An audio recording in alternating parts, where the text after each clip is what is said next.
অজুতে চার ফরজ সমস্ত মুখ ধোয়া দোনো হাতের কোনায় সহ ধোয়া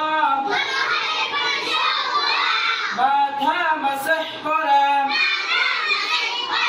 দোনো পায়ের টাকনু সহ ধোয়া।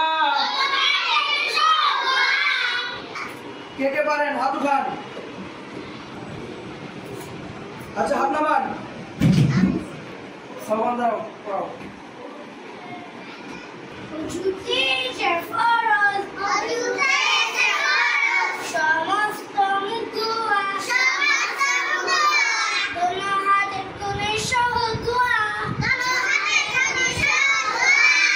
মাথা মাসাহ করা দোনো পায়ের টাকনু সহ ধোয়া। মাশাআল্লাহ, খুব সুন্দর হয়েছে। বসো।